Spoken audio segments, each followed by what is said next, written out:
Dhamma greetings. This is Arya Dhammadinna, a Buddhist nun and one of Bhante Candana's students.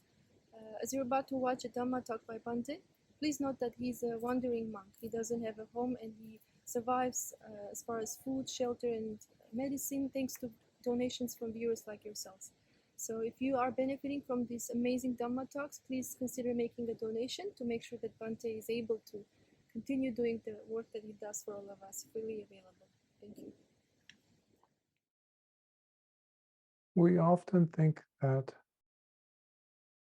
to study Buddhism, to study the Dhamma, the teachings of Lord Buddha, you need to know some principles and you need to remember them, you need to memorize them, a series of concepts, abstractions, almost like math equations in some cases. Although those things might have some relevancy, some importance in the course of one's training in this Dhamma and discipline. Well, people call Buddhism. But that would not be a fair estimation or explanation as to representing truthfully the path or understanding what the teachings are that Lord Buddha imparted. They must have relevancy to your life, to the sense of discomfort you're having. It must be relevant to you. We don't do this path.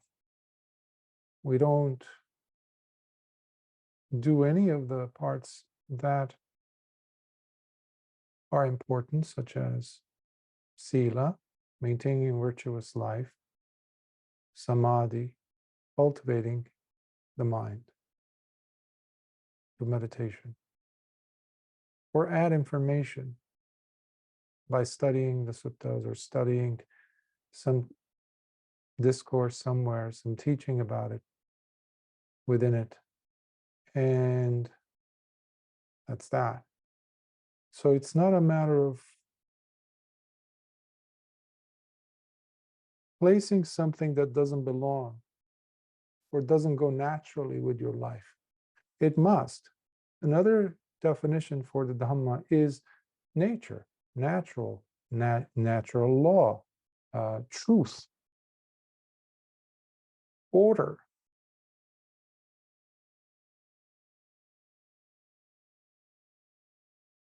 The way things really are. Teachings of Lord Buddha, among a slew of other definitions, but they all have to go through the filter that is you, the filter that is your life. Otherwise, why? Just to gain some information, some concepts, some data? No, Dhamma is much more than that. The people who have benefited the most from Lord Buddha's teachings, from the time that he spoke for the first time and shared the Dhamma, till now, the ones who have benefited, the ones who benefit continuously, the ones who have gained much, attained that which was not yet attained until it was attained.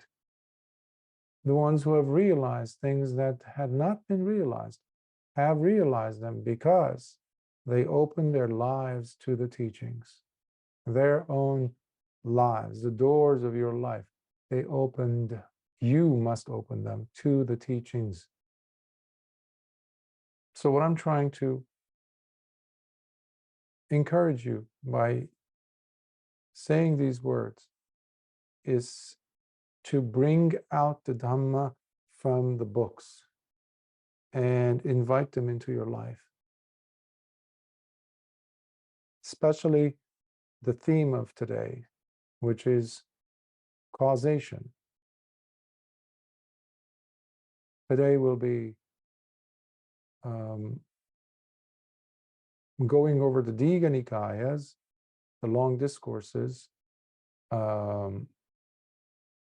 powerful, it has many, but one of the powerful suttas or discourses that is contained within it, Mahā Nidāna Sutta. This is a giant. Some people have claimed it to be the longest discourse. Of course, the Mahaparinibbana Sutta notwithstanding. So in English, I translated it as the Great Discourse on the Principle of Causation, oftentimes translated or depicted as the dependent origination, causal relations, the 12 links of causation. All of these go back to that principle of causality. What is the very condition that is perpetuating or bringing about these other things that we're seeing? What was their origin? What were they caused by? What were the instigating factors? So here we're not going to see the typical 12 links of causal relations, which for the scholarly type commentators and all that, they were very surprised, like, why would Lord Buddha omit a few of the links, as it were? But the principle of dependent origination, Lord Buddha delivered it to different individuals, different settings, different audiences, depending on the context, in 12 links, in much less, let's say 9 links. So in this case, we're going to see a few missing, such as the 6 senses and ignorance and sankharas, but the dependency of one factor over the other is the key. What is it established on? So for this week, which happens to be week number 100 of our Sutta Exploration series, I find it auspicious that we are starting this sutta, this beautiful discourse, where Lord Buddha does not spare anything in helping Venerable Ananda, in helping him clarify in his mind as to what causal relations or how deep and profound it is. And Lord Buddha is asking him a series of questions. And I would like you, as I was mentioning earlier, to open the teachings, to open the windows of your life, to allow the teachings to penetrate, to seep in, and see where they might land in your life. Which area of your life would the principle of causation, Nidāna, be pertinent?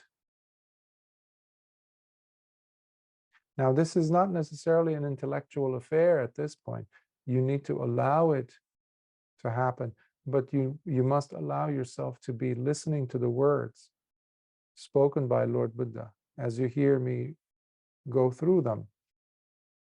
And the teachings that Lord Buddha is offering are only as beneficial as you allow them to be, given the unique circumstances, the contexts of your own life situations.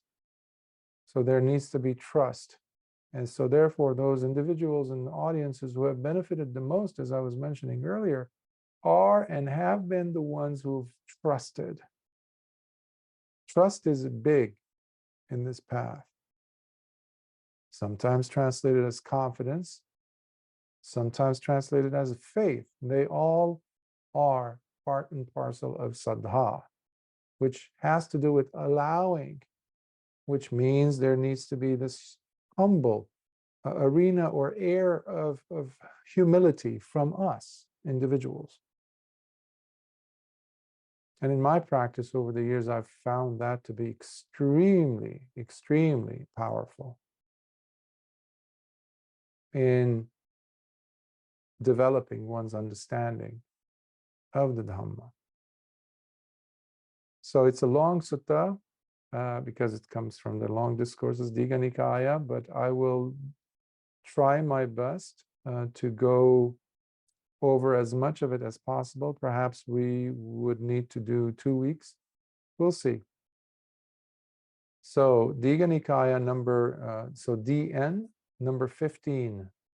Digha Nikaya's long discourses, Mahā Nidāna Sutta, the Great Discourse on the Principle of Causation. So it's divided into sections. So this section is the section on dependent arising. I have personally heard this. On one occasion, the Blessed One was living among the Kuru people in one of their towns called Dhamma. It was there when the Venerable Ananda approached the Blessed One, and having paid his respects by bowing at the feet of the Blessed One, he sat down at one side and exclaimed to the Blessed One, "It is amazing, Blessed Lord. It is just astoundingly wonderful, Lord, how this dependent arising, though being so deep and in appearance too, for it does look deep, yet it seems quite simple to me, as clear as day." So even though it looks and sounds profound, to me it's quite simple, he's saying. And let's see what Lord Buddha says. Do not say that, Ananda. Do not say that, Ananda. The Blessed One replied to the Venerable Ananda as he continued. This pattern of dependent arising is both profoundly deep in its essence and in its appearance as well. It is indeed deeply profound. But it is because of not fully understanding and not penetrating this Dhamma that this generation of beings is like a tangled bundle, a knotted ball of string, having become diseased and moldy, decayed and covered up with mossy twigs. As a result, it remains stuck in the endless cycles of samsara, always bound to repeated rebirths into the plains of misery, where terrible suffering and anguish awaits in the lower realms. So already he just gave us the significance of dependent arising. It is a pattern, so I would like you to remember that term that I used in this translation. So a pattern, because most of the time people have noticed, attach themselves to a particular link or links and see dependent arising only in terms of each of those links. So they're very tunneled vision, as it were. These are the ones who will miss the forest for a few trees. They will look at 1 tree, 2 trees, 3 trees, here, there. Yeah, and then look deeper and then look over there. Yeah, but where's the forest? For them, it's never sufficient. They're missing the whole picture. Because each of these links is itself conditioned arising. Each of these links. So it is beyond the linkage, beyond the links as to what is where in connection to what. So now we're going to be delving into that. So here's Lord Buddha's questioning of Ananda. Ananda, if you were to be asked, is there a required condition, a causal relationship that must be there for the experiencing of getting old, sick, and dying? Now your reply to this must be, yes, there is. So if someone asks you, is there a condition to the fact that we are going to get old, get sick, and die?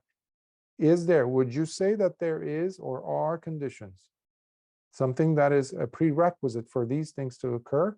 Your response to that should be, he says to Ananda, yes, there is. But Lord Buddha is going to elaborate. And if, Ananda, you were to be asked, in that case, what is the required condition? The causal relationship that must be there for the experiencing of getting old, sick, and dying. As to this, your reply must be, the causal relationship for getting old, sick, and dying is to be born in the first place. Thus, these things rely on the presence of birth as their required condition. So, you remove birth, you remove getting old, getting sick, and definitely dying.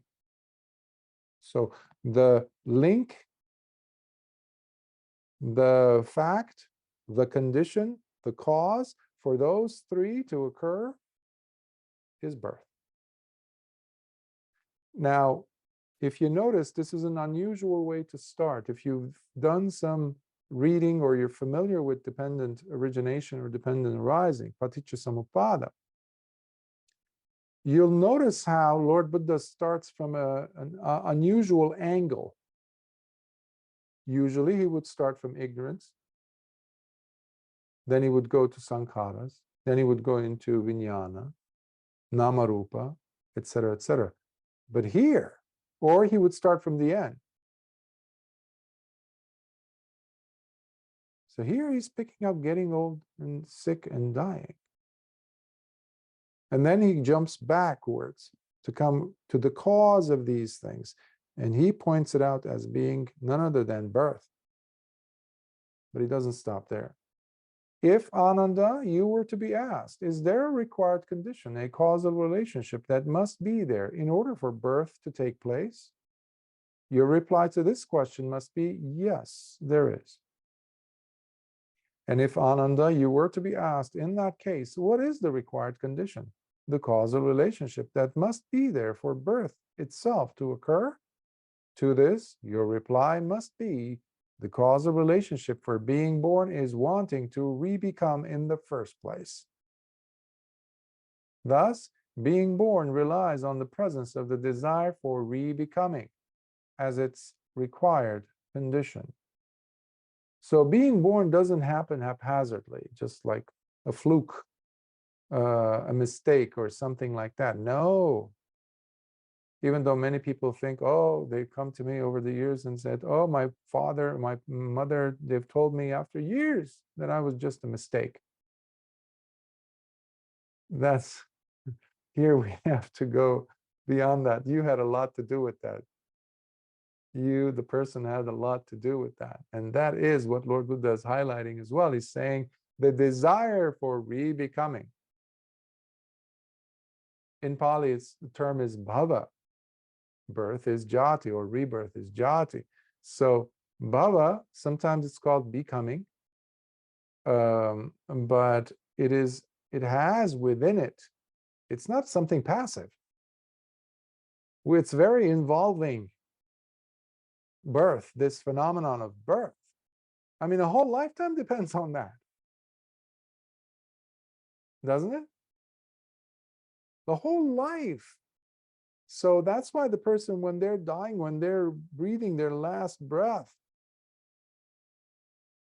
they're throwing that arrow, they're throwing that piece of rock that's attached to a thread from this life to the next,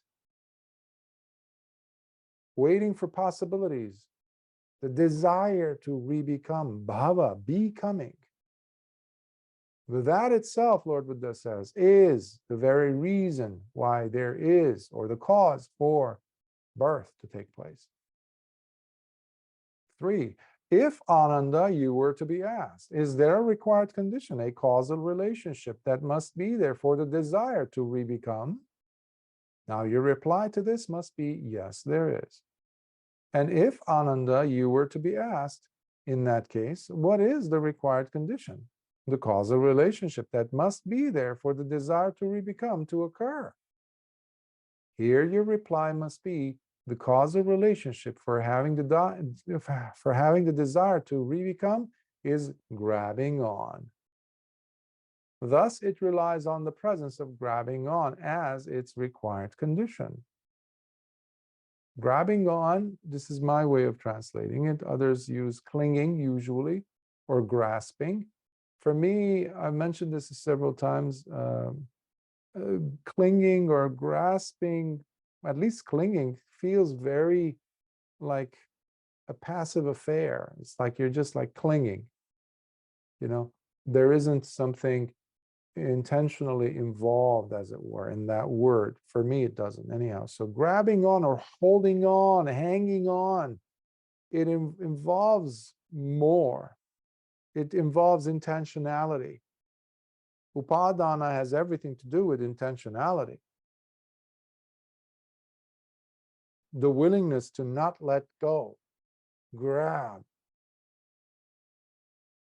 It's like in the case of some relationships or past memories, terrible memories or good ones even. We grab on. Something someone said about us that's hurtful, we grab on. The same thing here. So it becomes a vicious cycle. This is what leads to the desire to re-become. Mind you, that's what Lord Buddha just said. Upadana is the causal factor for upadana. Upadana is the causal factor for bhava, the desire to become. And that itself is the causal condition for birth. And let's see further. If, Ananda, you were to be asked, is there a required condition, a causal relationship that must be there for grabbing on? To this, your reply must be, yes, there is. And if, Ananda, you were to be asked, in that case, what is the required condition, the causal relationship that must be there for grabbing on itself to occur? Now, your reply to this must be, the causal relationship for grabbing on is craving itself. Thus, it relies on the presence of craving or being constantly thirsty for things as its required condition. So,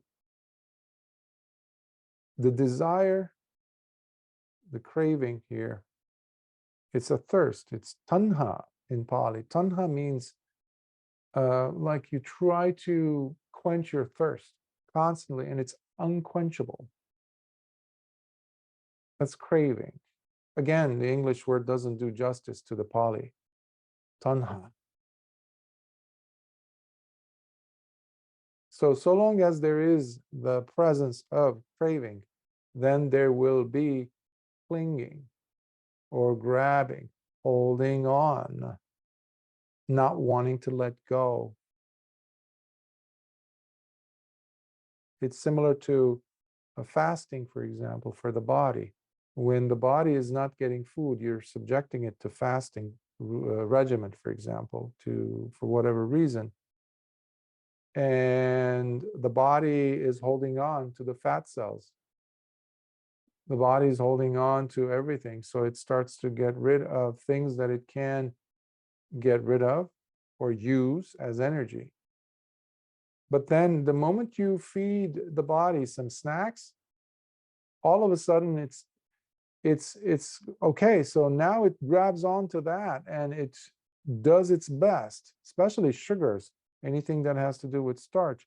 It grabs onto that and quickly converts that into fat. Why? And grabs onto it. Fat cells are all that. The body is holding on in case of an emergency. So here we have tanha, again, craving. That's what brings about upadana, the holding on part. So if we have the thirst, we don't know when it's going to come next. We don't know when that opportunity to look at that beautiful thing is going to happen next. That lovely, delightful experience to happen next, we don't know, including in the case of meditation. When a person is having a lovely, delightful experience, what do they do usually if there is no instruction or if there's arrogance? The person will want to hang on, especially if it's not happening the next day. Now they're going to hold on to the memory of it. They're going to bring it back into the scene all the time and do a lot of compare and contrast and feel miserable in the meantime because it's not happening. So do you see what I was trying to do earlier by mentioning how important it is to see the causal relational factors, the pattern, to see them and their relevancy to our lives and whatever challenges and struggles we're going through. It's everywhere. I mean, it's amazing how Lord Buddha saw this. But we need to see it as well in connection to our lives. And that is the key I've discovered to understanding and getting a better understanding and picture of dependent origination.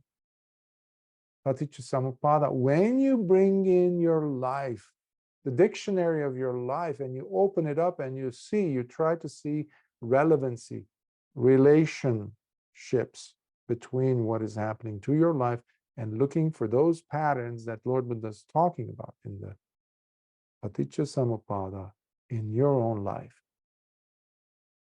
5. If Ananda, you were to be asked, is there a required condition, a causal relationship that must be there for craving? Here your reply must be, yes, there is. If then, Ananda, you were to be asked, in that case, what is the required condition, the causal relationship that must be there for craving or being constantly thirsty for things to occur? To this, your reply must be, the causal relationship for craving is feeling itself. Thus, it relies on the presence of feeling as its required condition. So, feeling, how did the feeling taste like? How was it? Emotionally, how did it taste like?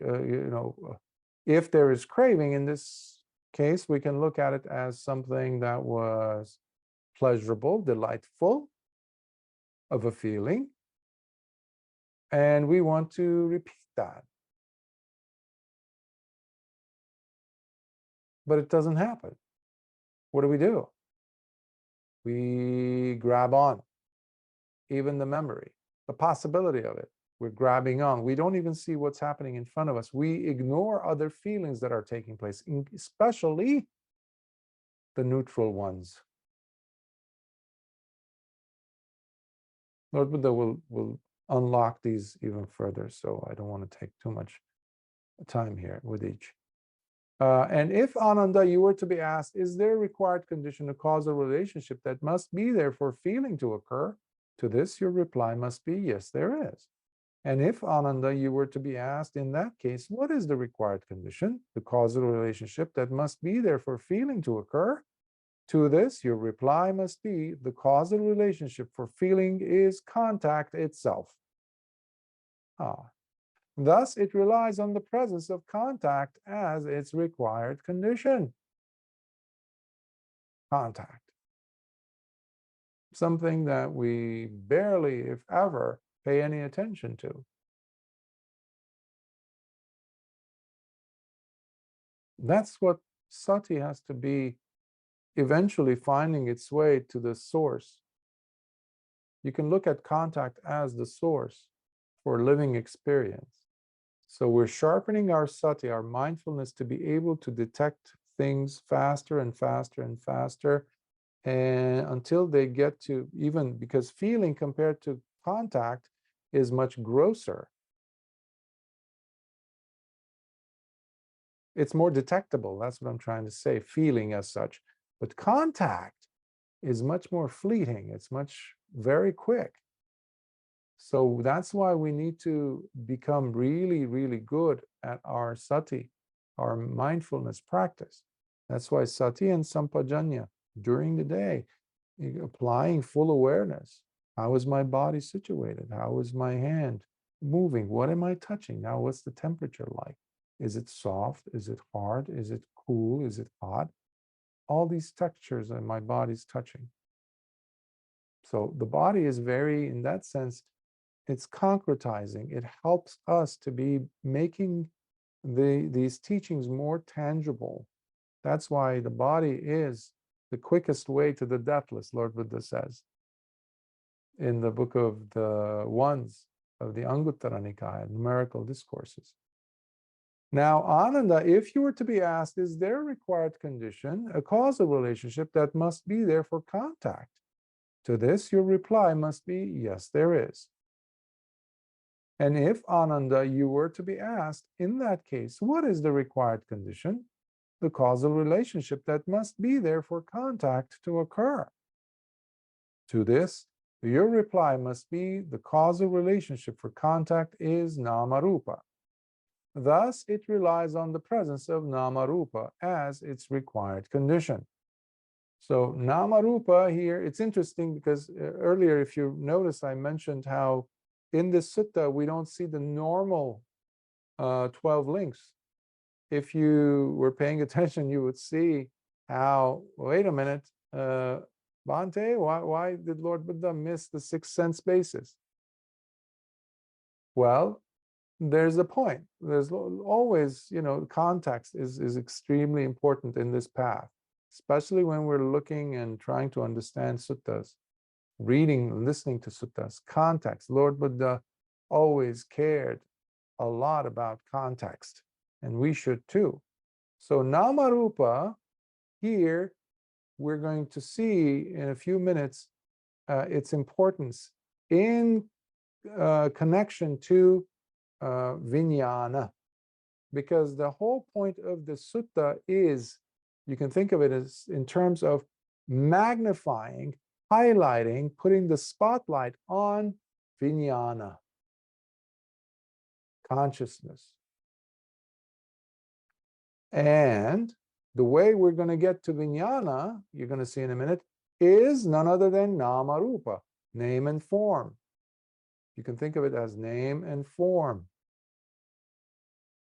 Okay, so I wish I had a whiteboard, even though I have an iPad and I have one of my students got me one of those Apple pens, but it's too complex to use here and run the Zoom.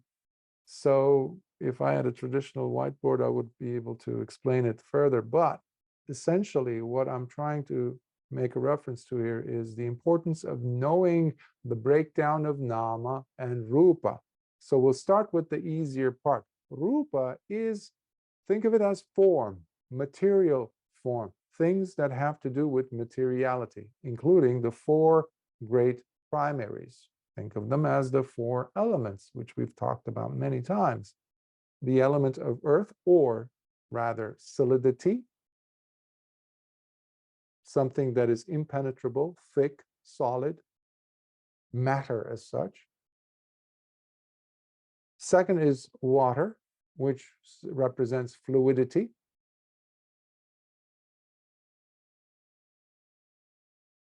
Moves around, penetrates into things, fills up dents and holes and puddles, and also in connection to the body, and seeing these 4 in connection to the body itself.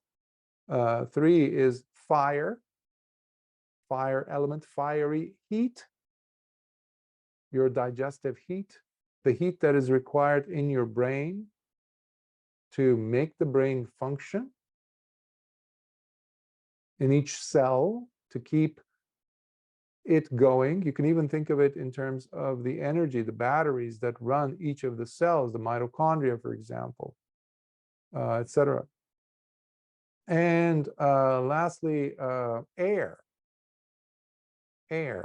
windy, moving in that sense. So these 4 plus the nutrients that one gets to maintain the body, sustenance, milk, food, this and that we get. So that is the rupa portion. You can think of it in a nutshell.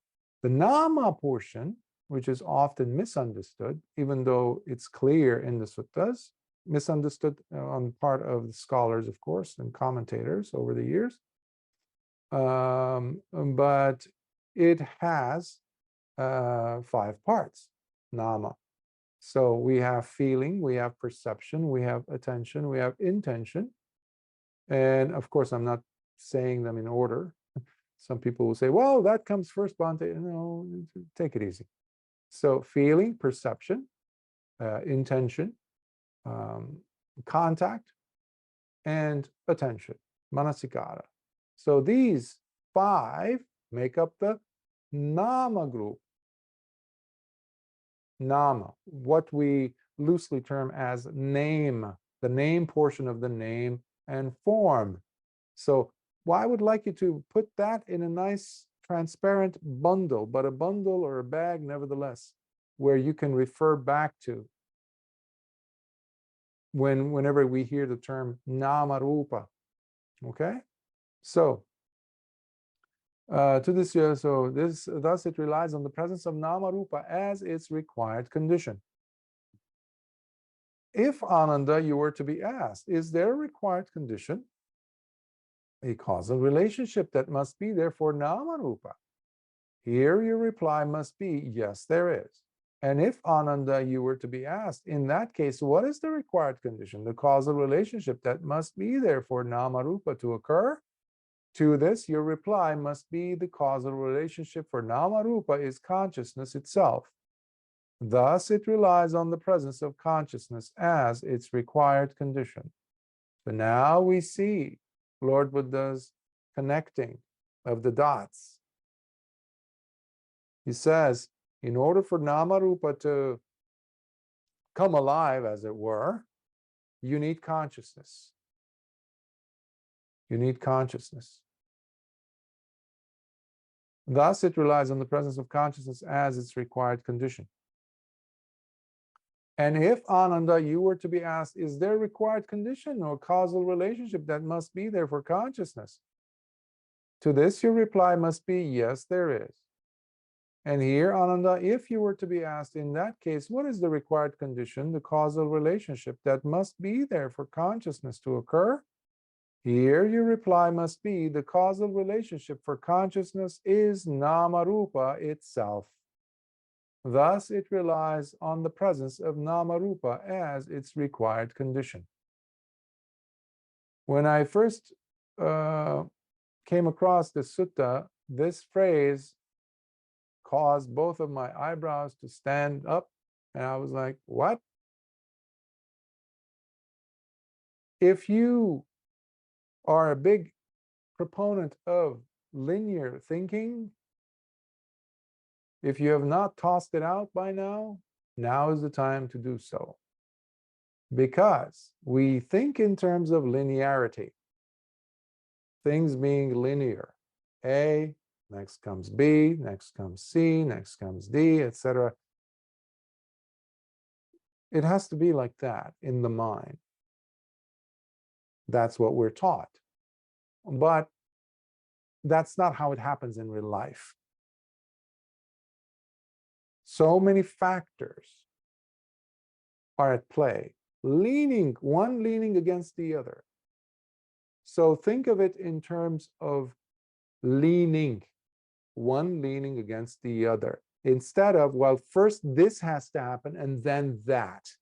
That way of thinking is missing the whole point, and you will not understand, because here is the dynamic, contextual, fuller picture, the 3D-ness of this connection, this relationship between nama rupa and vijnana is going to be further elaborated, by the way, is coming up, but it has to do with the person being born. Remember, that was the thing. Many people, we talk about amata. Amata is deathless, but what that also is referring to is the birthlessness that it is referring to. Birthlessness. So the person, the arahant, is now no longer subject to birth. And because he's no longer subject to birth, he's no longer subject to death, hence deathlessness. That's one way of understanding it as well. So, but I want to jump to the next, because Lord Buddha here is going to be elaborating. A little bit of water helps. Therefore, Ananda, by having nama rupa as its required condition, consciousness arises. By having consciousness as its required condition, nama rupa itself arises. Also, by having nama rupa as its required condition, contact arises. So basically, they are bouncing off of each other. They're leaning against each other. There's a beautiful sutta, Nalakalapi Sutta, the bundle of reeds. I don't know if I've done it with you yet. I think I've translated it, but if I haven't, I will, excuse me, go over it in the future with you. But it is when Venerable Sariputta is asked a question in line with, with this schema, as Lord Buddha is going one at a time. But he is being questioned by a fellow Arahant, Venerable Mahā Nidāna, and he gets to this portion as well. And Venerable Sariputta beautifully states how Namarupa relies on consciousness and consciousness relies on Namarupa. And he says, Venerable Mahā Nidāna pretends to be confused because he brought his own students to listen to this beautiful exposition by Venerable Sariputta. And Venerable Sariputta has his own students there as well, many of whom one can presume were not perhaps Arahants. That's why these questions are being asked, because Venerable Mahā Nidāna asks him, wait a minute, friend Sariputta, a moment ago you just said that Namarupa relies on consciousness. Now you're saying consciousness relies on Namarupa. Which one is which? Tell us, because we are confused. As a matter of speaking, he's not confused, he's an Arahant. But here we have the same, we see the source of this, because here Lord Buddha already is the one who's saying this to Venerable Ananda, which in time was later shared with Venerable Sariputta. By having contact as its required condition, feeling arises. So once you have that connection, the consciousness is the beginning point of Namarupa. So now he's doing a U-turn, as it were. He's going back from where we came. This is one beautiful way that a pedagogical, a wonderful teaching device that Lord Buddha was a master of. He wouldn't just say it in one direction. He would always trying to make sure that the student understands it and gets a better glimpse of it, fleshes it out, as it were. He would go and turn it the other way, and he would just take you back as if someone taking you to the, to the store and then showing you how to get out. And then that way you'll know how to do it yourself, how to go to the forest on your own and come back. And so you'll know the designating parts, the things that stand out. So Lord Buddha is saying, see, consciousness, Namarupa, and because of Namarupa, there is what? Contact arises. By having contact as its required condition, feeling arises. With feeling as its required condition, craving arises. By having craving as its required condition, grabbing on arises. With grabbing on as its required condition, the desire to re-become arises. From the desire to re-become as its required condition, birth arises. By having birth as its required condition, getting old, sickness, and dying arise, along with grieving, wailing, distress, torment, depression, and anguish that follow as a result. So now he's completing that latter portion of the typical structure or pattern of the dependent arising. In this way, the entire mass of suffering unfolds. You do not need to know all 12 links of Paticca in order for you to get it. Here we see one pattern, one formula of it that is missing 3, as I mentioned. Ignorance is missing as a link. Sankhara is missing as a link. And the 6th sense basis, Salayatana, is also missing as a link. But it's not important. Each of these links represent the Four Noble Truths. Each of these links on their own already can teach us so much. So it shouldn't cause us any confusion that there are some links that are missing. Not at all. So now Lord Buddha is going to unravel, open up each of these statements, almost like candy, unwrapping it opening it up for Ananda to really taste the juiciness and the sweetness of the Dhamma. The causal relationship for getting old, sick, and dying is being born in the first place. Thus, they rely on the presence of birth as their required condition. This has just been declared by me. So he's saying, I just said that old age, sickness, and dying need to have birth as their condition. So I just said that, he says. Okay, so what is the meaning of that statement? So now here is how you must understand the meaning of that statement. Why, by the way, is Lord Buddha saying this to Ananda? He had a photographic memory. He is the reason why we have the Dhamma. Venerable Ananda, you can say he was the spearhead. He was the reason why we have the Dhamma today. The original teachings of Lord Buddha. Because Lord Buddha was giving it, sharing it in detail to Ananda. He knew with whom he was sharing the Dhamma. And that's one of the reasons why Lord Buddha really wanted Ananda to be his attendant for, 25 years. So he could teach him the Dhamma every day, especially one as massively impactful as this Mahā Nidāna Sutta.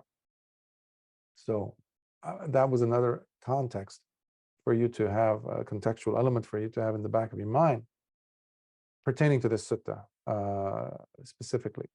Imagine, Ananda, that there was absolutely no birth taking place at all, in any shape, of any being, in any form, anywhere, and in any realm.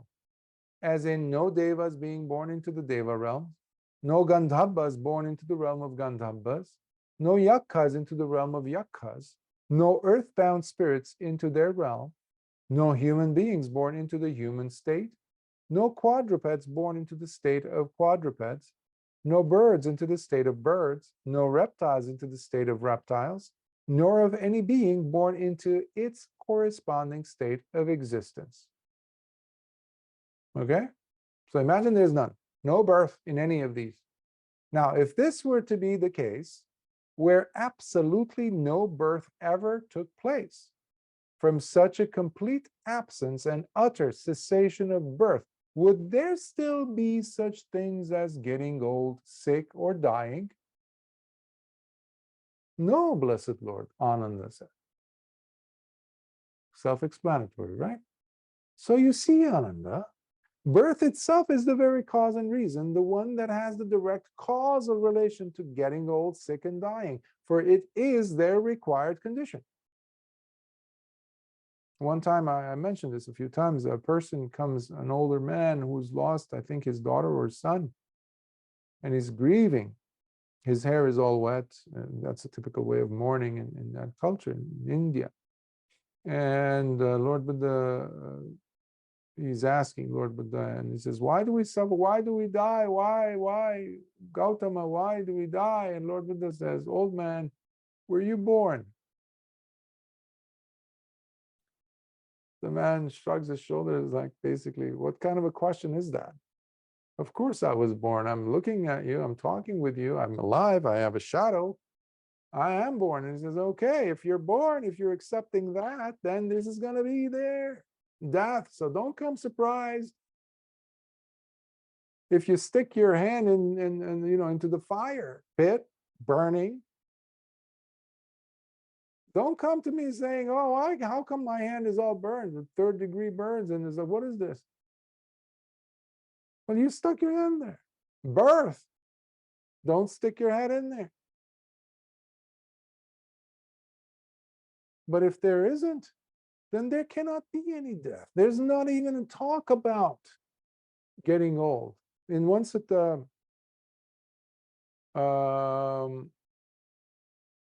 another, a Nidāna Sutta, and that's from the Nidāna Samyutta, so from the Samyutta Nikaya, Venerable Lord Buddha is saying what it means to be old.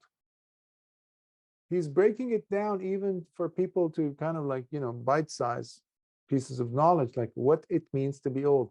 Wrinkling of the skin, he says, graying of the hair, falling of the hair, eyesight not working, body doesn't work.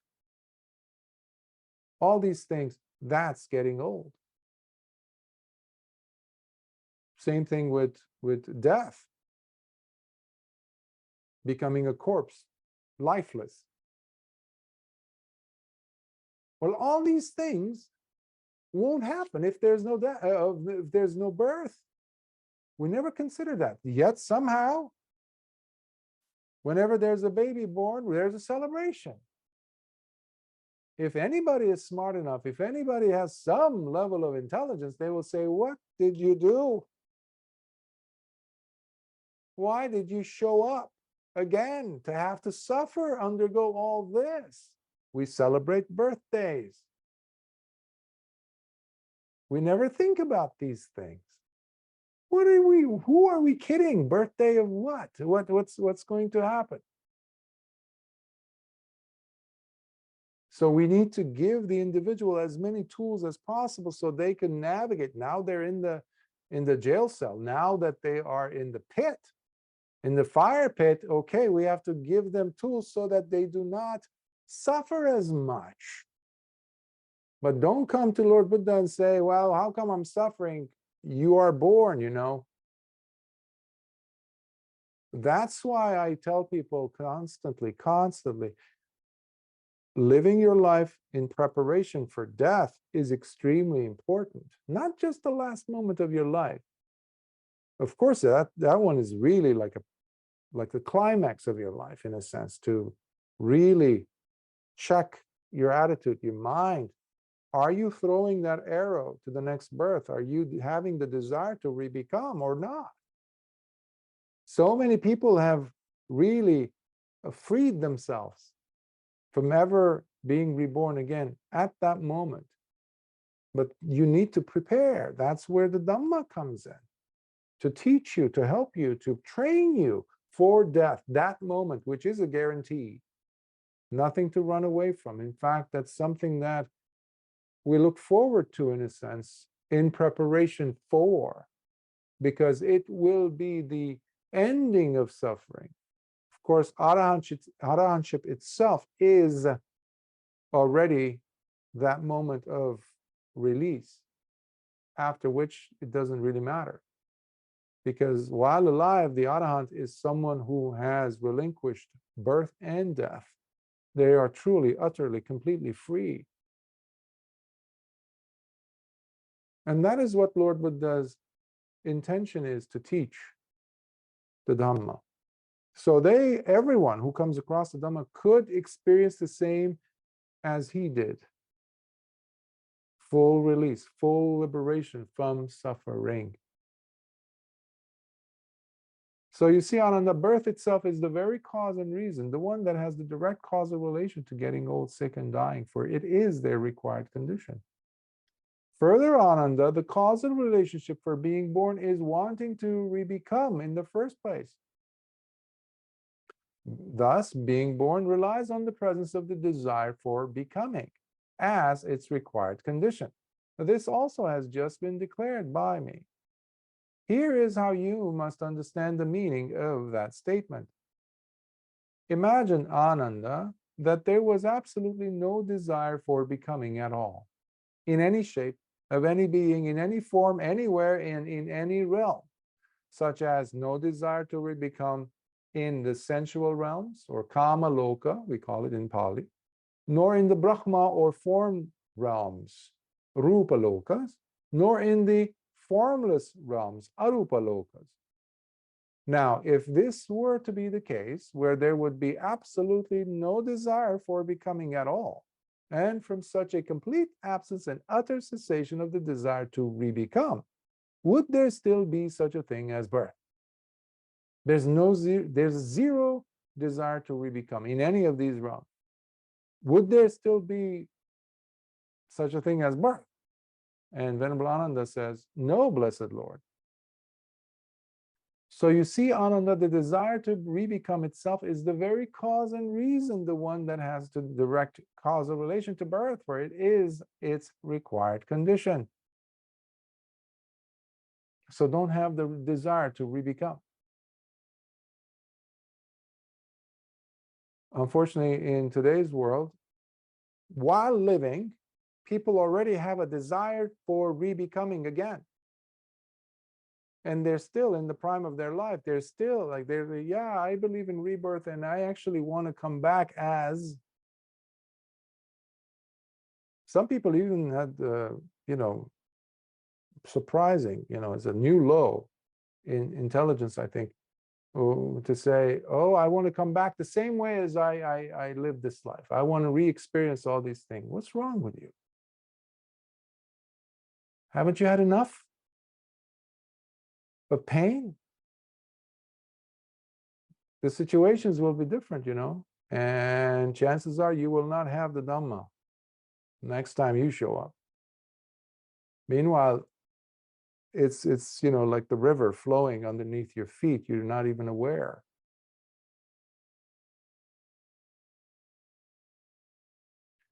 Three, the causal relationship for having the desire to re-become is grabbing. Thus, it relies on the presence of grabbing and holding on as its required condition. This was also declared by me. Now, here is how you must understand the meaning of that statement, Ananda.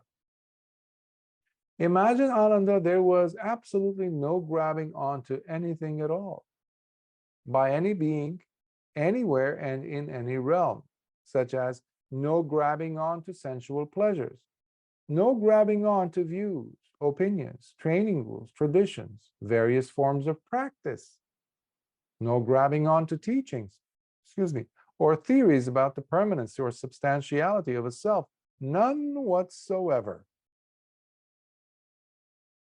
In another sutta, Lord Buddha, in the Samyutta Nikaya, Lord Buddha talks about the 4 kinds of upadana, or grabbing.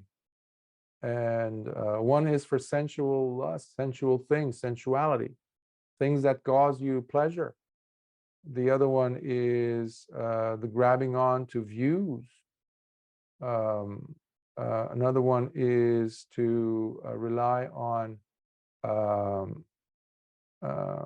rites and rituals.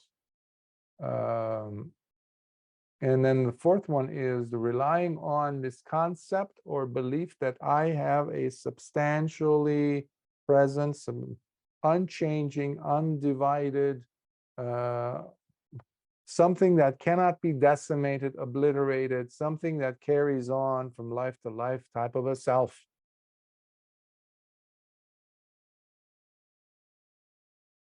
So, upadana, our views are so hard to let go of often.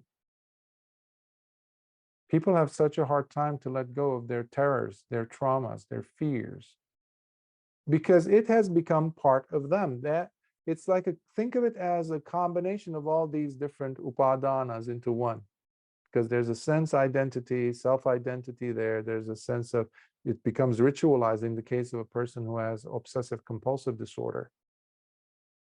They go through these things. In fact, psychologists even called it rituals. This is how many times they have to wash their hands. This is how many times they have to step this way, that way.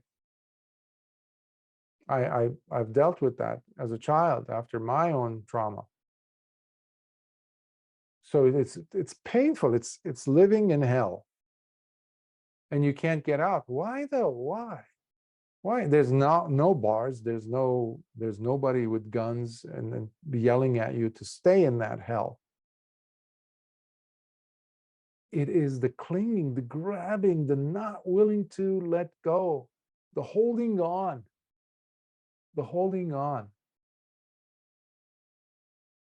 which is so hard. To not see yourself being free from such a way of life. That's why the person because of this, was having the desire to re-become in the first place, which leads them to birth. It's all coming down. You see, it's trickling down. We're seeing it clearer and clearer. And Lord Buddha continues, now, if this were to be the case, where there would be absolutely no grabbing at all, and from such a complete absence and utter cessation of grabbing, would there still be such a thing as the desire to re-become? No, blessed Lord.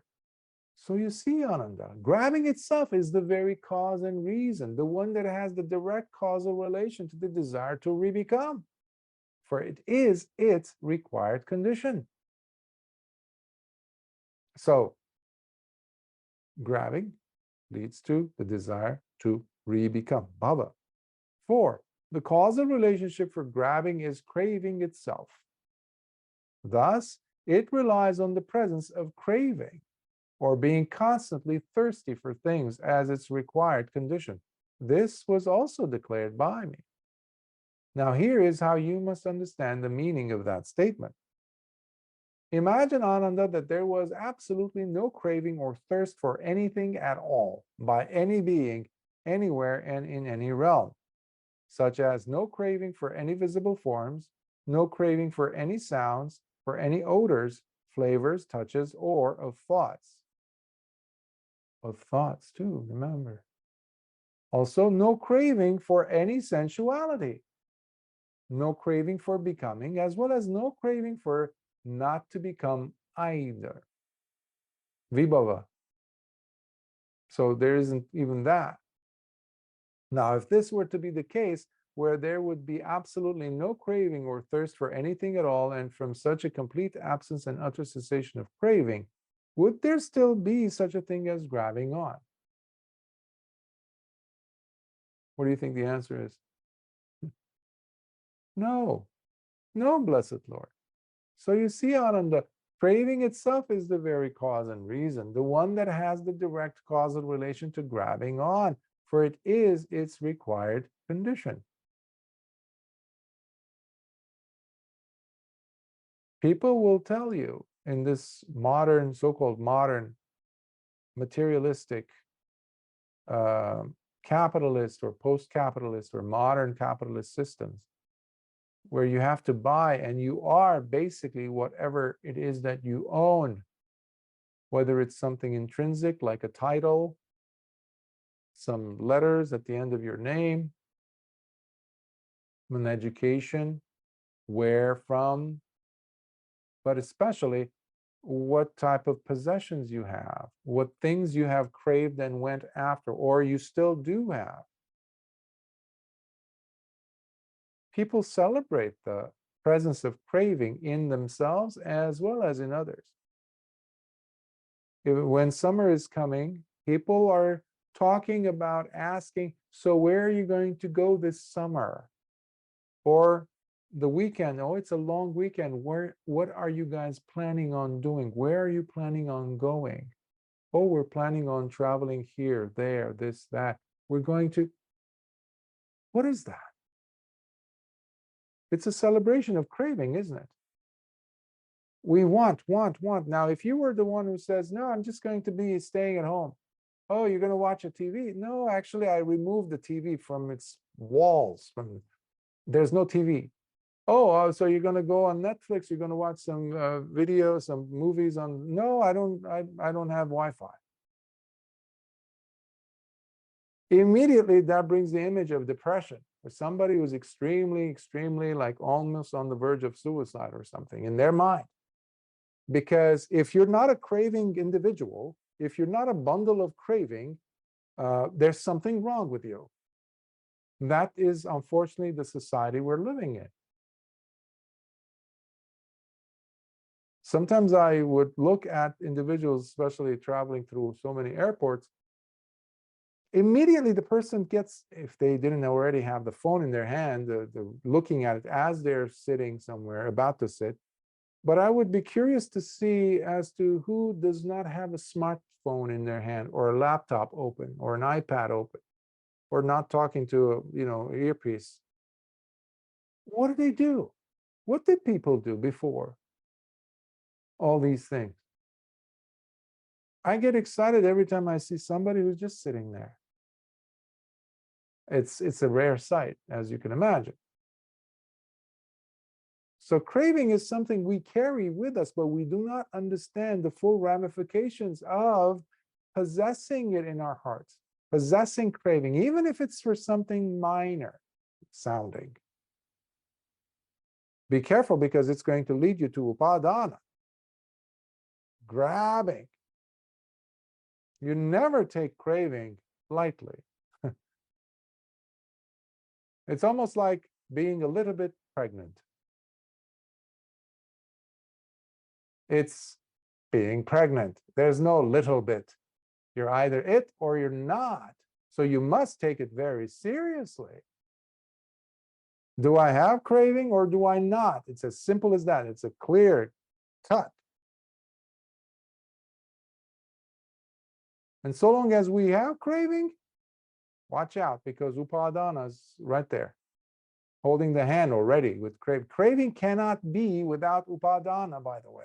Upadana cannot be. It is not like later on, upadana comes in and knocks on the door of craving and says, hey, I'm here. No, the moment you have craving, upadana is there like this. And because upadana is there already, guess who joined the party immediately? The rest of the gang. Desire to become. Birth is there. Old age is there. Now, remember, this is not necessarily only about future birth. From moment to moment, we're always desiring the next thing to happen. So this is also happening, you can say, in the microscopic sense or microcosmic sense in your life from moment to moment. Let's say you're listening to this Dhamma talk now, part of your brain, I don't know where, there's so many different time zones. Let's say you want to go to sleep or you want to eat something. Your mind comes and says, it would be nice for me to have that food over there. Okay, this, and then guess what? You are actually preparing yourself for a birth. The next birth of experience, you just set it up for yourself. And between the craving and birth, there's the whole shebang. There's the whole desire to become. Obviously, we're going to see contact. There is the upadana, and then there's the craving, of course. So next, causal relationship for craving is feeling itself. Thus, it relies on the presence of feeling as its required condition. This was also declared by me. Now, here is how you must understand the meaning of that statement.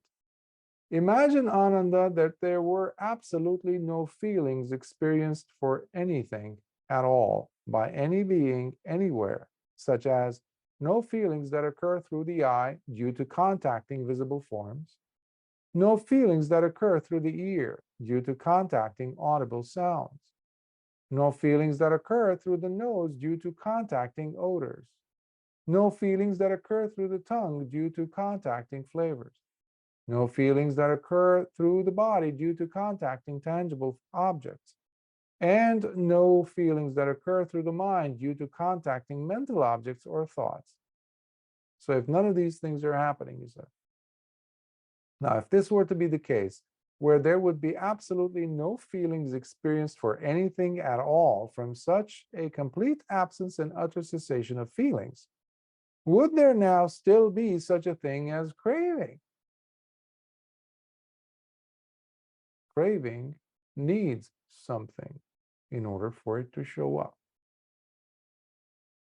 Holding on needs something for it to show up. Craving. Desire to become needs something for it to show up. Holding on, etc. So Lord Buddha says, if there is no feeling whatsoever, just imagine just a vacuous state, there's no feelings. Would there still be such a thing as craving, tanha? No, blessed Lord. So you see, Ananda, feeling itself is the very cause and reason, the one that has the direct causal relation to craving, for it is its required condition. So the feeling itself is the doorway that opens up craving, the possibility for craving to occur.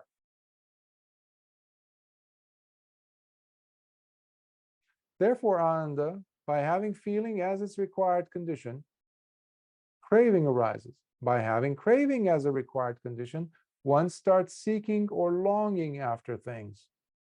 Seeking or longing itself then becomes the required condition for the desire to acquire things. So Lord Buddha is beautifully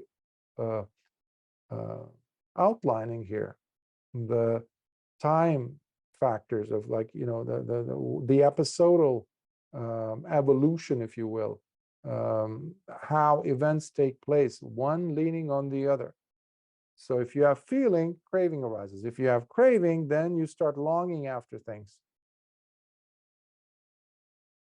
I remember when I was a child, every time I would hear the Christmas carols or pictures of Santa Claus or something, automatically my heart would start beating faster and in excitement.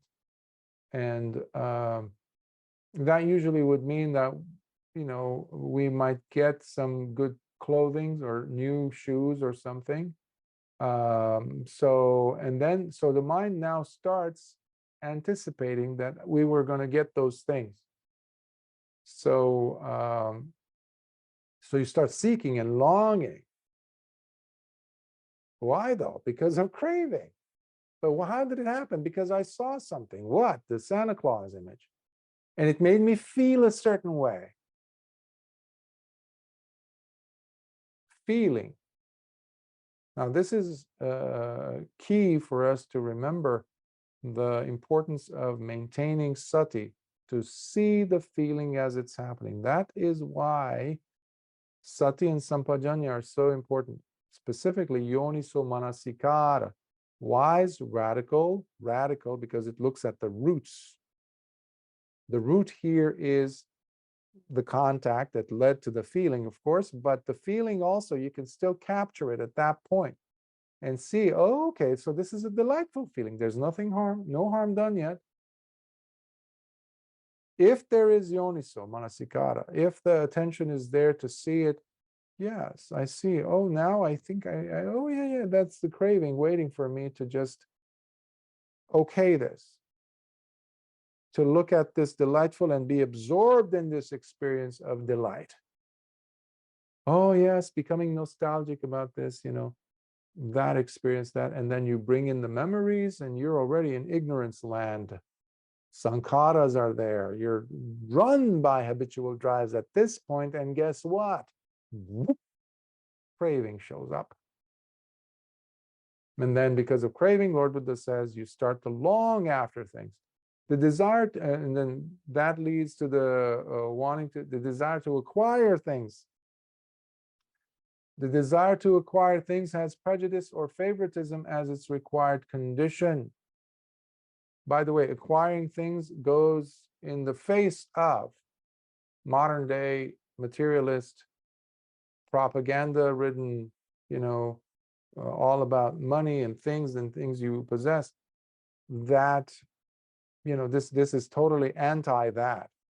And it makes you wonder why this type of sutta, or suttas like this, are not being shown. People don't like to pay attention to Mahā Nidāna Sutta because it's exposing what's happening in the world and in one's life.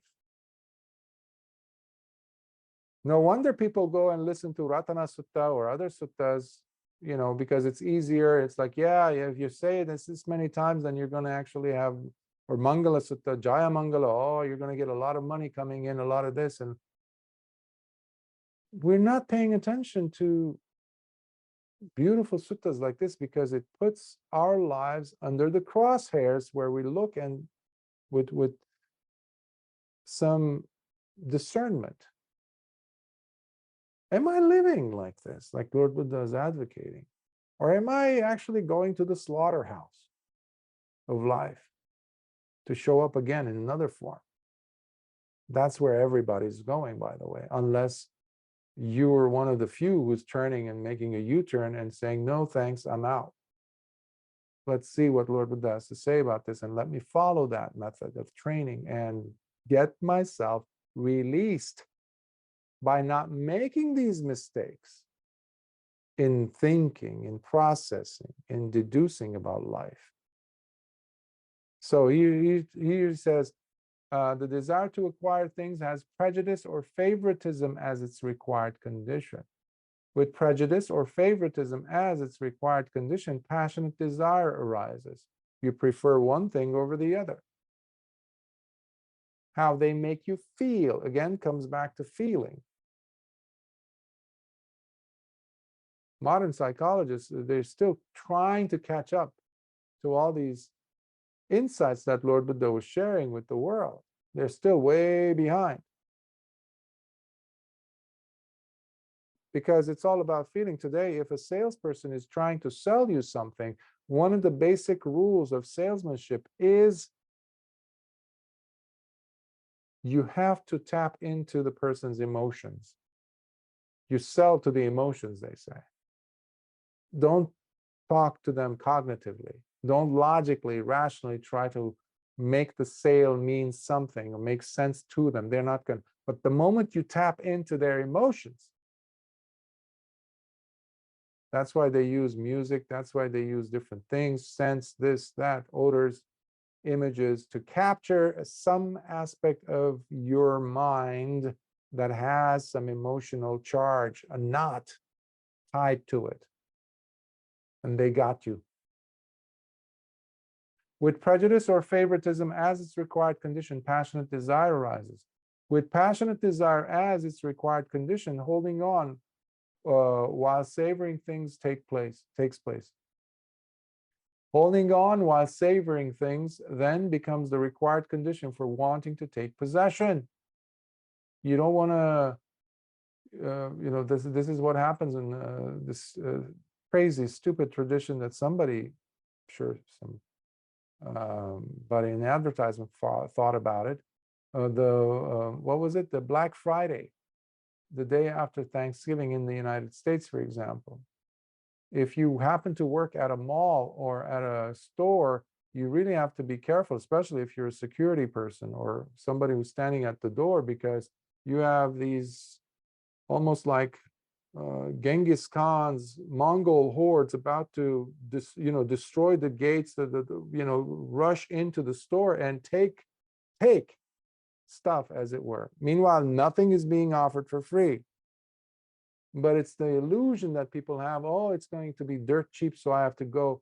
So what you see are sometimes, because of people's greed, there might be one item left of that thing instead of 2 or instead of 20. People are just like taking sometimes more than one. And then you see how these people will fight over that one item.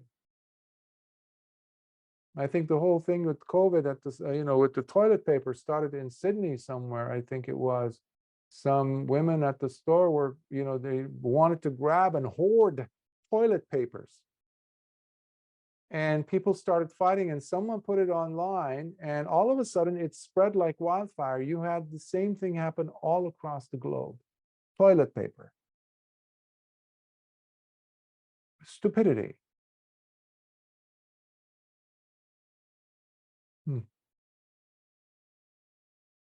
Holding on, right? While savoring toilet paper, savoring things. Then becomes the required condition for wanting to take possession. By wanting to take possession as its required condition, one becomes stingy, miserly. You want to keep it. With stinginess as its required condition, one becomes domineeringly jealous as a result. You also see this in the realm of Dhamma, a lot of it. I've seen it with so-called teachers who give a little bit that they have heard about something, and the rest they hide it behind, like in a container behind them. They don't want to share it as if it's theirs to begin with. Lord Buddha did this. He said, I share everything, the Dhamma. I never teach with one hand behind my back. So that is the example we need to have. Lord Buddha was so incredibly generous with the Dhamma. And if a student was able to have more room in their hearts for more Dhamma, Lord Buddha would shower them with more Dhamma. So the miserliness, we need to check. It's not just about money. Of course, it shows up in the area of money and possessions, and especially time. How much time you dedicate to someone and their needs, to pull them out of their misery, their pain, listening to them. That's also, which puts the term dana in a different light. Now, as a consequence of being domineeringly jealous, all kinds of evil and unwholesome behaviors suddenly manifest in people. where people pick up sticks and knives and start attacking each other. All kinds of unwholesome, evil, and harmful actions. Quarrels, fighting, and disputes become commonplace, and accusations, divisive speech, and lies become dominant in the world. So you see how all it started by feeling, which was not properly monitored by Yoniso Manasikara, wise radical attention, because you just let it turn into craving and all hell broke loose. You perfectly could see this at a sporting match, by the way. People who are nice, upstanding, citizens and all that, educated, very proper. And then you see them go into the, stands and, in their seats in the stadium, and their teams start playing, and you see this beast come out. All inhibitions are let loose.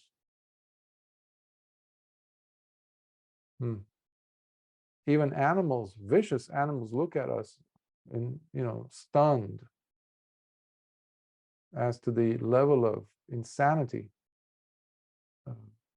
that we display. 6, as a consequence of being domineeringly jealous, all kinds of evil and unwholesome behavior suddenly manifest in people, where people pick up sticks and knives and start attacking each other. All kinds of unwholesome, evil and unwholesome, and evil and harmful actions, quarrels, fighting, and disputes become commonplace, and accusations, divisive speech, and lies become dominant in the world. This has just been declared by me.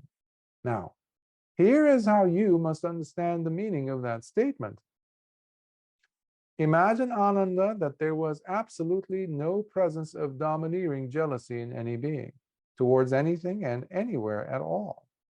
Now, if this were to be the case, where there would be absolutely no domineering jealousy in any being, towards anything, anywhere at all, and from such a complete absence and utter cessation of domineering jealousy, would there still be evil, unwholesome, and harmful things taking place in the world? No, blessed Lord. So you see, Ananda, domineering jealousy itself is the very cause and reason, the one that has the direct causal relation to evil, unwholesome, and harmful actions, for it is their required condition. It requires maturity to overcome jealousy, simply because you're experiencing a certain emotion, something as devastating as domineering jealousy. Simply because you're experiencing that, or anger, or hatred, or resentment, that doesn't mean that you need to follow that pattern of thinking and allow it to take you wherever it needs to take you. Well, you know where it's going to take you. You're going to, pick up something and you're going to throw it at someone else. The jails and prisons are full of people who said, everything was fine. But then I was just, this person, I saw them, it was the wrong time, wrong place. I just couldn't handle it anymore. I just took the thing and I just did that to them. And I ended up killing 3 people or a person. And now I'm serving life. It's amazing how the lack in restraint, that's what we come down to, basically. The restraint, samvara, is key. Everything is dependent on restraint. Everything you can imagine, this computer screen you're sitting in front of, the clothing you're wearing, the pattern, the stitching. If you're wearing glasses, the glasses you're wearing, the car you drive, the car you take, the bus you take, everything, the building you're sitting in, living in, everything requires restraint. Yes to this, no to that. Zeros and ones, what is that? Programming language. All restraint. You need to put one at the right place at the right time in connection to others. Programming language is a perfect example of restraint. But when it comes to us and emotions and what we do with feelings, We say, well, restraint, it's too passé, it's too antiquated, it's not a good thing for a modern human. Well, that's what's happening in the world because there isn't any restraint left. Leaders of countries are doing things obscene, lying through their teeth, and everybody knows it, and nobody's doing anything. People are dying. People are dying in the world, and we're watching it happen, and we're not doing anything. We're not lifting a finger. How am I living my life? That's the person, that's the first line of defense, if you will, to see if there is restraint or not. Am I feeling a sense of relief inside me based on my actions? Are my actions evil, unwholesome, harmful to me? To someone else? Okay, let me change that. That's why we take the 5 precepts. Already you're taking charge of your life. You're changing, you're turning the direction of your life. That's all you could do. With stinginess as its required condition, one becomes domineeringly jealous. This has also been declared by me. Now, here is how you must understand the meaning of that statement. Imagine, Ananda, that there was absolutely no presence of stinginess in any being, towards anything, anywhere at all. Now, if this were to be the case, where there would be absolutely no stinginess in any being, towards anything and anywhere at all, and from such a complete absence, an utter cessation of stinginess, would there still be the presence of domineering jealousy in the world? So Lord Buddha is connecting between stinginess and domineering jealousy. So here you can also think of stinginess as a sense of lack. It's interesting how most stingy people have something. They don't lack it, but they don't want to live in the prospect of no longer having it or having as much. They're afraid. Remember the fat cells I was mentioning earlier, the holding on? This is a living, breathing, a human being whose the body is, doing its thing, automatically. This person has the actual ability to rationally think, process, and make decisions and choices. They are refusing to be open-handed. Lord Buddha talks about that, open-handed generosity. That's true dana. But if I have something to keep to myself, for myself, then I'm going to be jealous. I'm not going to be willing to, part with it at any point. I was mentioning this to a family member a couple of years ago. I said, all this money that you're making, you're working 15, 16, 20 hours a week sometimes. That's what they say. I say, wow, that's a lot.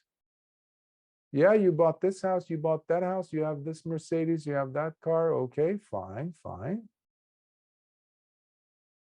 But you do realize that none of your children you'll be able to take with you. You do realize that none of the pennies or dollars or gold coins or the cars, you won't even be able to take the logo of the Mercedes. You won't even be able to snap it and put it in your pocket and put it in your casket or wherever you're not going to take that. Guess what? You're not even going to be able to take your own name with you. The only thing you will take, however, with you are your actions, the things that you are doing meanwhile, while you're having all these resources, and the time that you are terribly spending at work to accumulate more. Meanwhile, life is being sacrificed. That's a terrible situation to be. I would never imagine anyone like being okay in that state. They're both stingy and jealous of not, maintaining it to themselves or only sharing it with a certain number of people. terrible state to be in. It's living in hell already before getting there, which, by the way, is the next stop for such people. Once they close their eyes, Lord Buddha says, drag then drop, just like in the case of a folder you're moving on the screen, on your laptop, on your screen, computer screen. You click, you drag, and you drop. Lord Buddha is saying that, okay? The moment the person closes their eyes, they're going to be dragged and dropped into those realms of misery. Let's not make life be a wasted opportunity. So Ananda says, no, blessed Lord, if there is no such thing. So you see, Ananda, stinginess itself is the very cause and reason, the one that has the direct causal relation to becoming domineeringly jealous, for it is its required condition. Wanting to take possession as its required condition, one becomes stingy. This has also been declared by me. Now, here's how you must understand the meaning of that statement. Imagine, Ananda, if there was absolutely no presence of wanting to take possession of anything by any being anywhere at all. Now, if this were to be the case, where there would be no absolutely no wanting to take possession of anything and by any being anywhere at all, from such a complete absence and utter cessation of wanting to take possession, would there now still be the presence of stinginess in the world if there's no possessiveness? No, blessed Lord. So you see, Ananda, wanting to take possession itself is the very cause and reason, the one that has the direct causal relation to becoming stingy. For it is required, it is its required condition. Holding on while savoring things becomes the required condition for wanting to take possession. This has also been declared by me. Now, here is how you must understand the meaning of that statement. Imagine, Ananda, that there was absolutely no presence of holding on while savoring anything, by any being anywhere at all. Now, if this were to be the case, where there would be absolutely no holding on while savoring anything, and by any being anywhere at all, and from such a complete absence and utter cessation of holding on while savoring anything, would there still be the presence of wanting to take possession in the world? No, blessed Lord.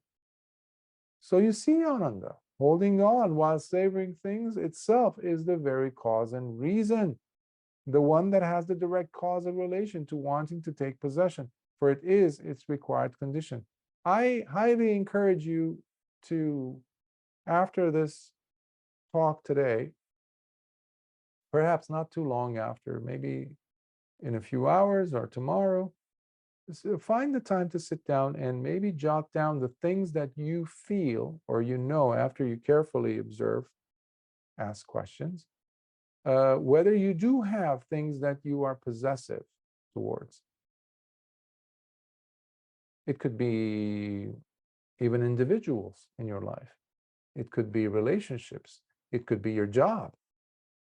It could be your profession. It could be a certain activity. It could be an actual thing, an object, a possession as such.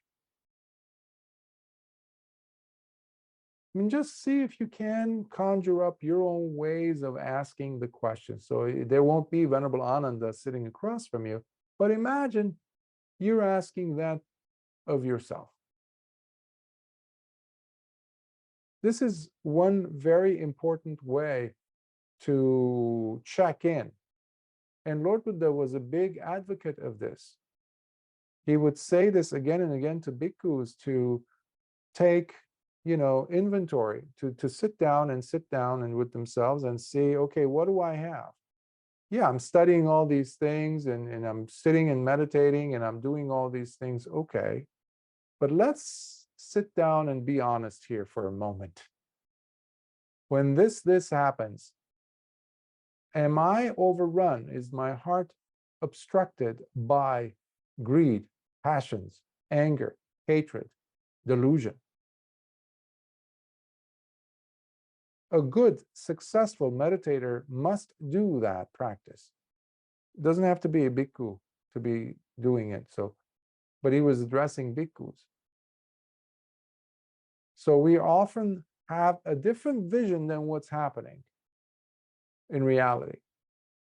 So you're sitting down here with yourself and, taking note, asking, and just like, do I really, or am I the same way as I was 10 years ago? Am I the same way as I was 10 months ago?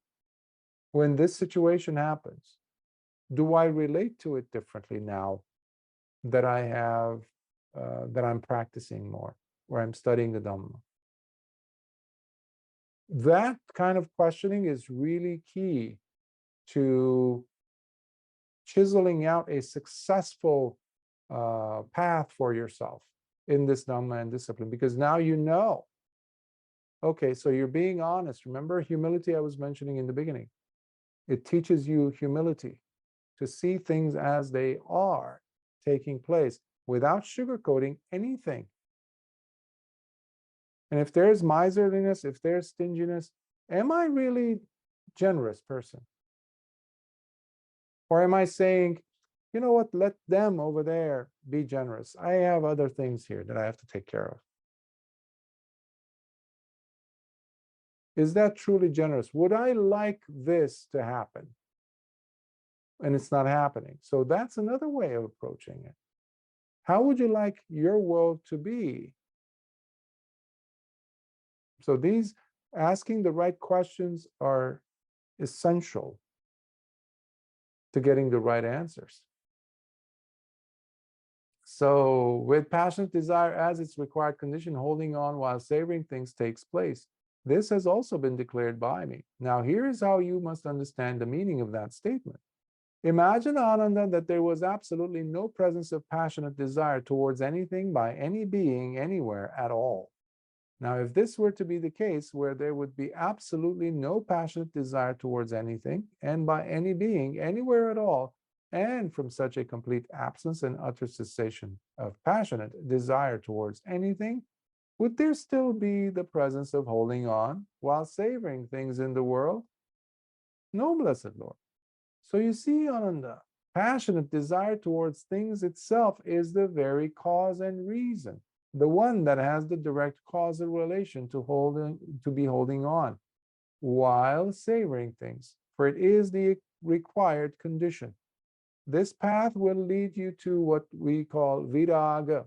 Viraga is dispassion, but it's also fading away of those passions.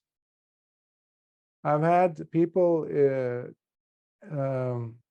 ask me, when I get them to, when they're asking about the Dhamma, and, why don't you do this? Why aren't you doing that? Why aren't you getting married? Why don't you have children? Why all these things?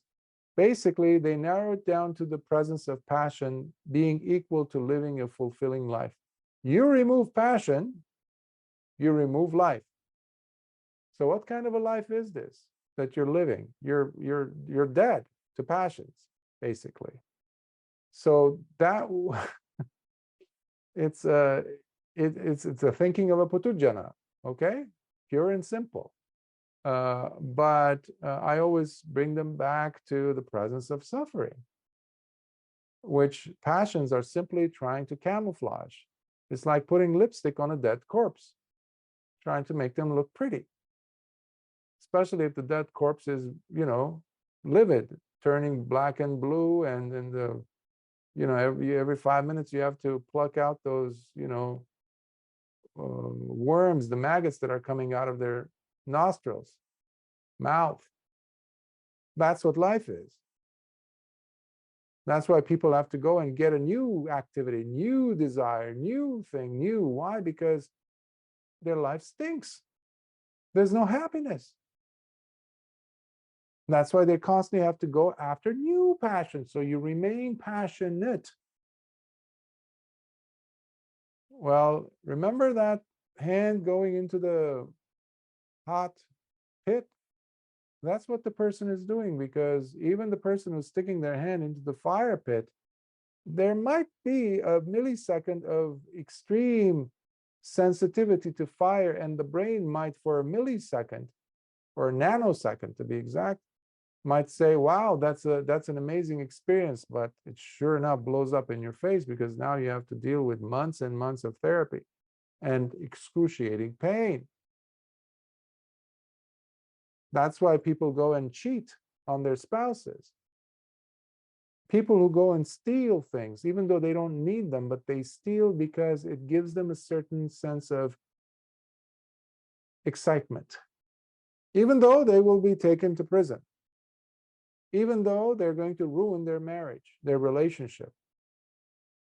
Yeah, but it felt amazing. Yeah, but the passion was amazing. Yeah, really? How about the dukkha quotient? What is that? Where did that end up?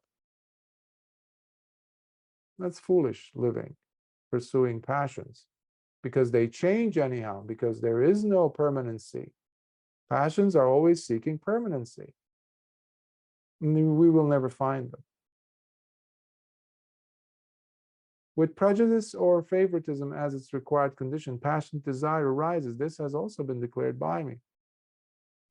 And now here is how you must understand the meaning of that statement. Imagine, Ananda, that there was absolutely no presence of prejudice or favoritism towards anything by any being anywhere at all. Now, if this were to be the case, where there would be absolutely no prejudice or favoritism towards anything by any being anywhere at all, and from such a complete absence and utter cessation of prejudice or favoritism towards anything, would there still be the presence of passionate desire for things in the world? No, blessed Lord. So you see, Ananda, prejudice or favoritism towards things itself is the very cause and reason, the one that has the direct causal relation to having passionate desire for things, where it is its required condition. People look at their color of their skin and they say, this is whoever has the same, they say, it's my people. Or you look at the ethnic background, heredity, what race you're from, what religion you're from, what, society you're from, which aspect of society, and it gets narrower and narrower and narrower. People are killing each other because the person happens to belong to a different faith, or even within the faith, killing each other. But they're a different denomination of that faith. Okay, that makes it all, yes. It's crazy. People get all amped up and passionate and are driven to killing each other. I've seen people get into arguments over Dhamma. Imagine that. They become passionate about the Dhamma. Well, there goes that. Not much has been learned by that individual. No, so you see, okay, where it is the requirement. So I will stop in a moment here. Just I want to complete this section.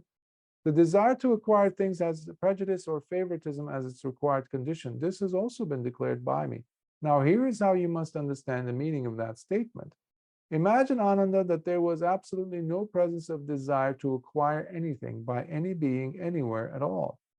Now, if this were to be the case, where there would be absolutely no desire to acquire things, anything, by any being anywhere at all, and from such a complete absence and utter cessation of the desire to acquire anything, would there still be the presence of prejudice or favoritism for things in the world? No, blessed Lord. So you see, Ananda, the desire to acquire things itself is the very cause and reason, the one that has the direct causal relation to having prejudice or favoritism for things, for it is its required condition. I will stop here at 13, actually, because there's no point in pushing through for the sake of having pushed through, because it does great disservice to the Dhamma, especially to this particularly wonderful sutta, in depth, where Lord Buddha is not, sparing any energy in going into details. So he drives the point across and makes Ananda get it. But I will stop, and most probably will be, part 2 next week. So I will pause and see if there are any questions, comments.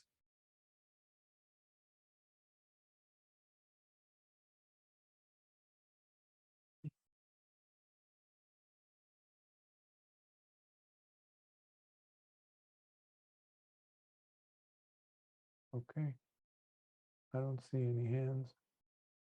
Don't feel pressured, of course. But it's a lot to process. I get it, but I highly recommend you go on your own pace and just read the material. It's again like all the other suttas. It's on the website, and one should not presume that they have gotten the Dhamma. That's my experience. We get glimpses of it. As I was mentioning to a student the other day, it's like the diamond that has multiple facets. And the facets are the things that you see and that you can identify, sparkliness of the diamond, brilliance of it. We might see a few facets of the diamond, of the Dhamma, but however much we give it, that's how much it's going to give us in understanding and deepening our living experience. It's not just meditative experience, it's living experience. I see them synonymous. You cannot develop in this path without also developing in your life, in the quality of the life that you're living. Now, I'm not talking about possessions. That's not what I'm talking about, but the quality of life you're living, whether a layman or a monastic. It must give you the sense of relief, not at a certain point in time later, at an X, in the future. No. The Dhamma is immediately effective. It is timeless. Akaliko, it is immediately sanditiko. It is, you can taste it now. That's why it is unique. It is incomparable to any other system out there. But we breathe life into it when we invite the Dhamma into our lives. So if there are no questions, I will just try to spare whatever's left of my voice and transfer some merits. Akasatha chabumata devanagamahiddhika punyantang anumoditva chirang rakhantu lokasasanam. Akasatha chabumata devanagamahiddhika punyantang anumoditva chirang rakhantu desanam. Akasatha chabumata devanagamahiddhika punyantang anumoditva chirang rakhantu mam paranti. Sadhu, sadhu, sadhu. May the blessings of the Triple Gem be with you. May the good merit-making action of you sitting through the sutta, listening to it attentively, be rewarded countless times over. And may also those benefits go to the devas. May they also share in them, because it is with their help, tremendous help, that we still have the Dhamma, we still have the support to find the Dhamma through all the garbage that's out there. See the jewels that are there, and we are tasting the Dhamma. So we share it with our loved ones, and the work that I do as a bhikkhu in the world, and so far whatever I've been able to do, I would not have been able to do it without your support. So I will say that, and the Dhamma is kept alive with your support. Please do not minimize your role. It's huge. I cannot do it without you, and you're helping me. So it filled me with inspiration. to continue and do even more. So, and I share all that, blessings of that, and rewards, whatever is to be accrued and accumulated from that, with my deceased parents and all teachers and every one of you and your loved ones. And may you all be well. Sukhi Hota.